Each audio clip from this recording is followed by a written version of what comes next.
Is it real sweat? It's real sweat. I'm a high performance athlete. Athletes sweat. Sweat, baby. Sweat, sweat.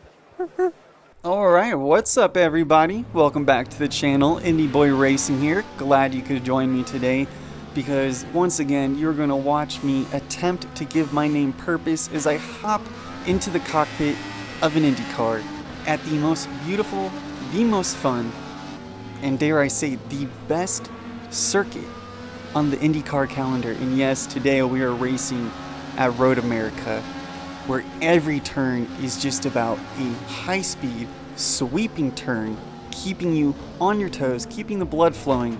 But as you can see, as I'm trying to do my best to dig myself out of a hole from the 31st position and try to make some type of ground here in the first few turns, because as you're noticing already, the AI, they don't think this should be a circuit of high-speed sweeping turns. Instead, they like to park it, maybe look around, check the scenery. Oh, hey Marsh, how's it going? Did you see you there and the kids? Okay, yeah, we're just on vacation here, parking it, no problem.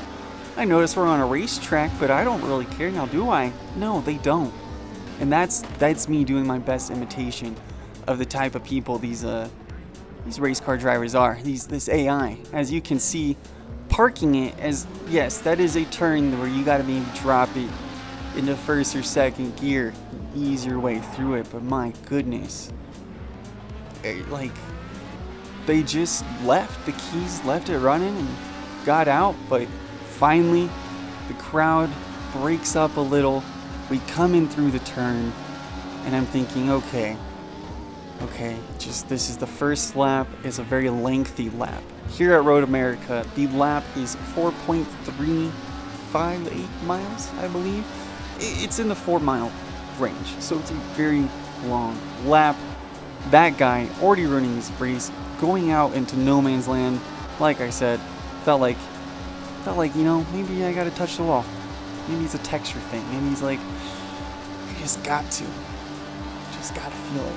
But anyways, don't know on that tangent where I was going with that.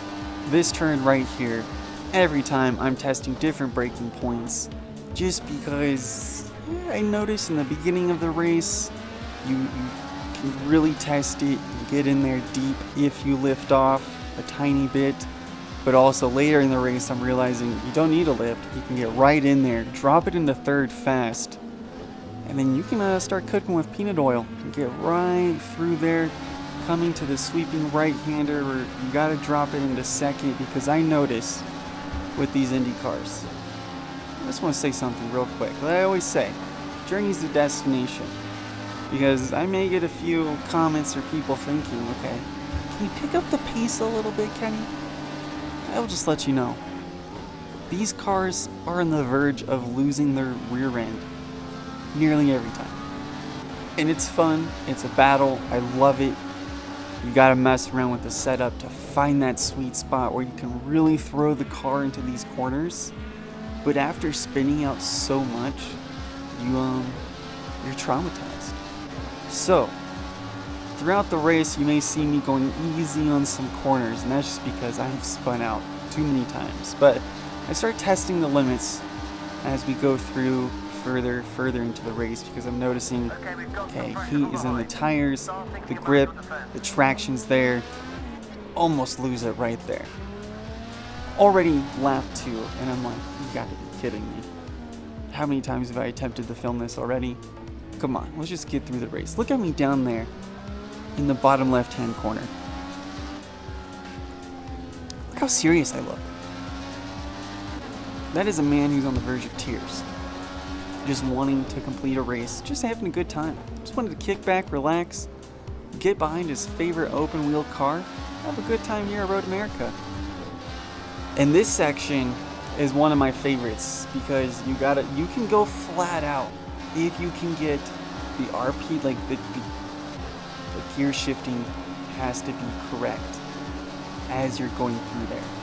Because if you're not matching the RPMs correctly, you're just shifting gears because you feel like you have to, or you feel like, okay, the guy's catching up behind me, maybe I get in a higher gear, get more torque behind the wheel, more power, I can pull myself forward. It's not what's going to happen on that sweeping right-hander. You're going to shift gears, the wheels are going to spin, and you're going to end up right into the wall. It's a little sneak peek for what may be happening in the future. You may be thinking as well, did you really just give up that position? I did. It's lap 2 of 7, a lengthy lap. No reason to fight. No reason to dirty up my wheels, go in deep on a corner where I'm getting into the gravel, ruining my time.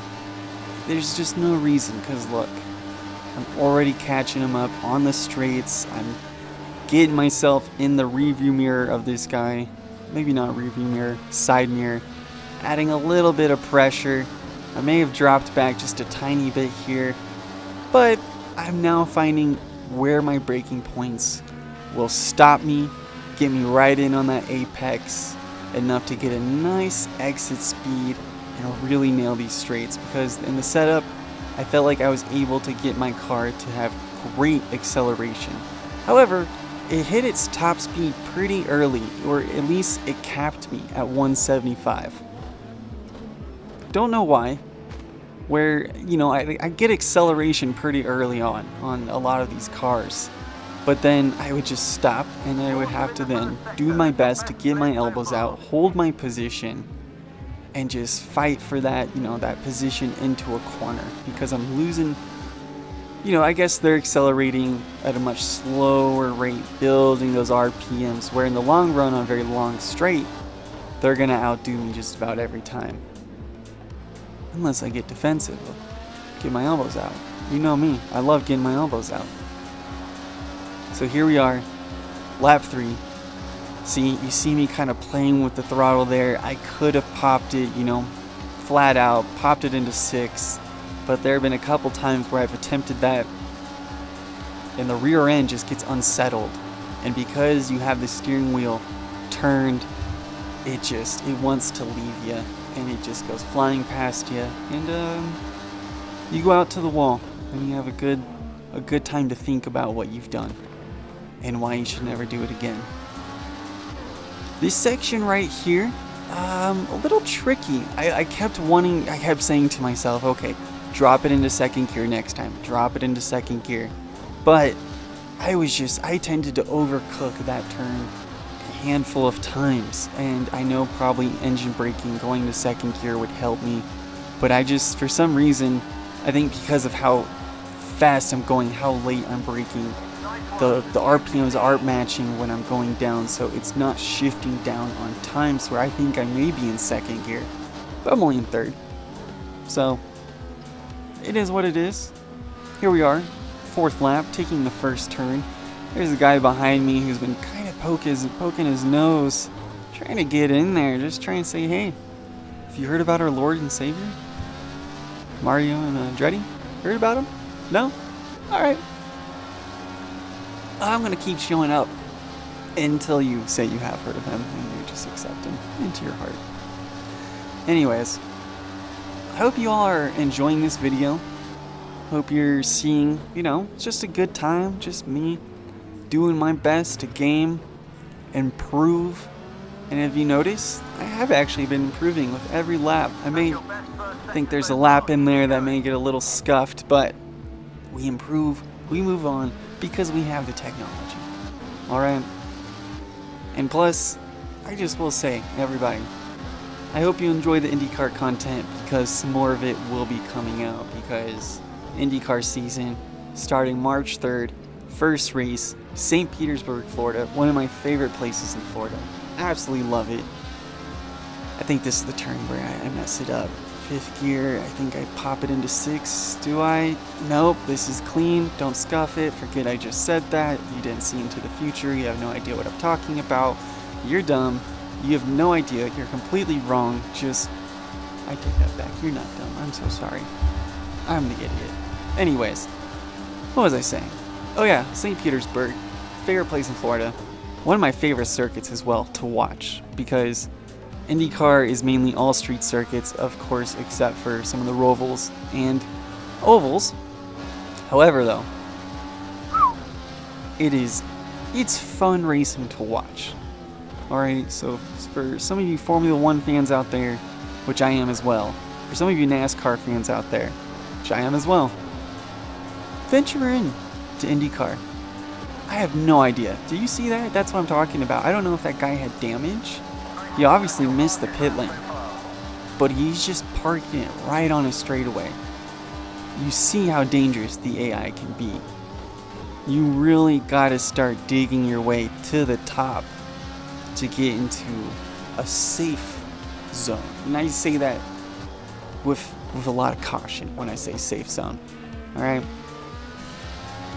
So we're in lap 5. We're doing well. But as I was saying, IndyCar. Amazing to watch. A lot of great wheel-to-wheel action. Almost consistent wheel-to-wheel action. So, what are you doing? You're missing out. It's a good time. Alright? Figure it out. Start watching it so you can enjoy my content and know what I'm talking about. Alright? But also, I'm not going to just do strictly IndyCar. Don't worry. I'll be diving into other things. Oh, look at that. 5th lap, little pick-me-up. It's exactly what I needed because I can feel myself getting closer to the rear end of this car in front of me.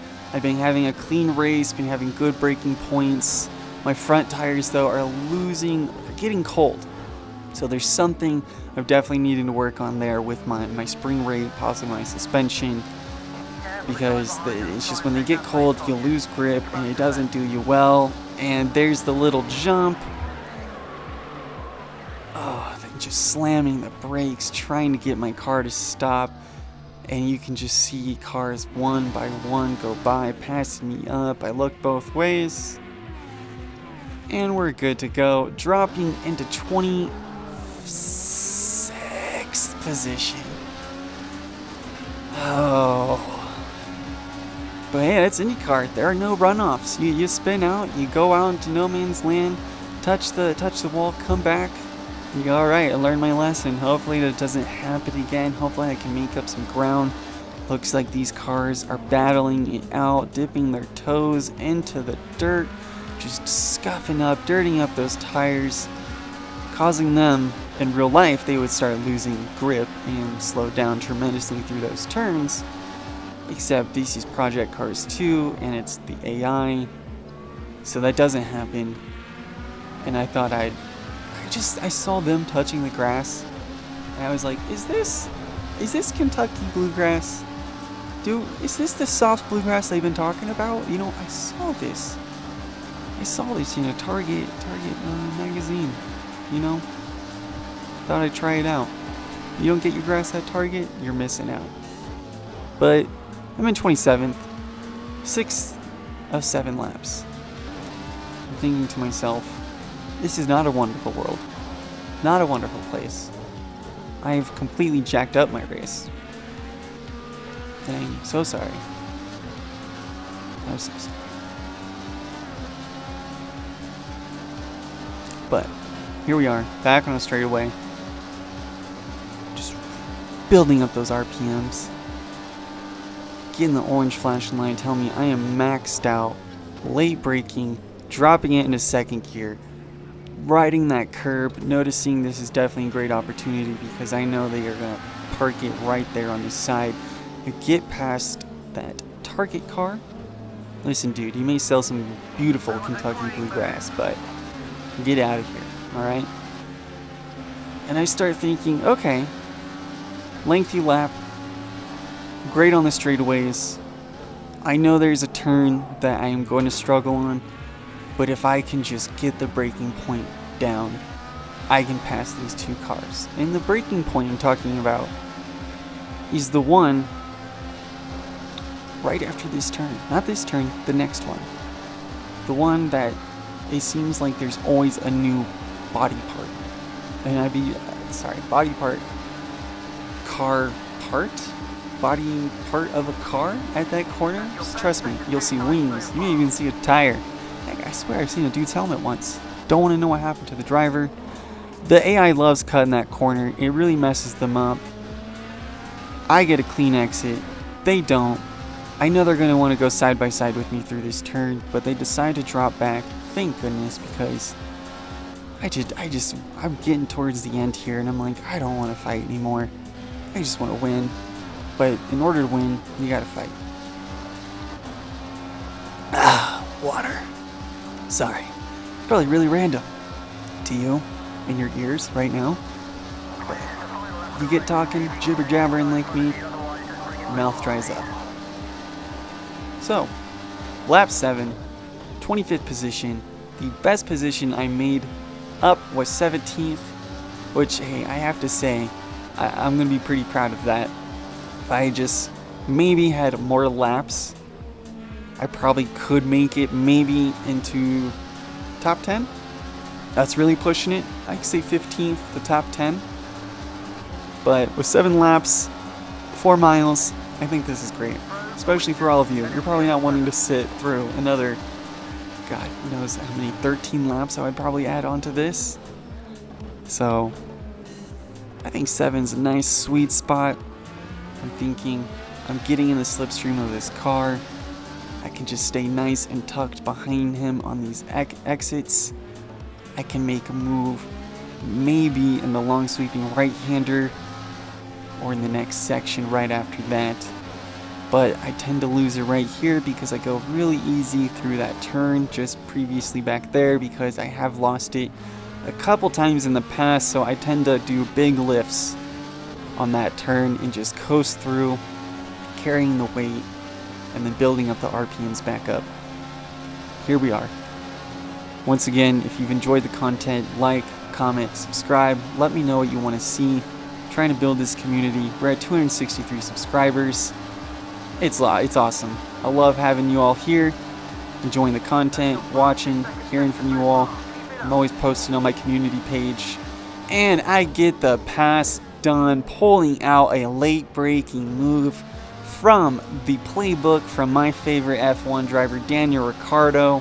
But what can I say? I felt a little bit of Colton Herta in there, getting a little bit of risk, getting my elbows out, thinking, you know what, young and wild, I'm getting things done, making the magic happen.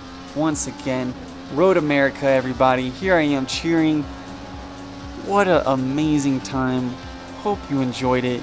Beautiful track, beautiful race. Honestly, I thought I was going to completely wreck it right there because I thought the finish line was closer. And I do. Look at me down there. I'm dead. Finished. Enjoy. I'll see you back again. Yeah. Gonna go.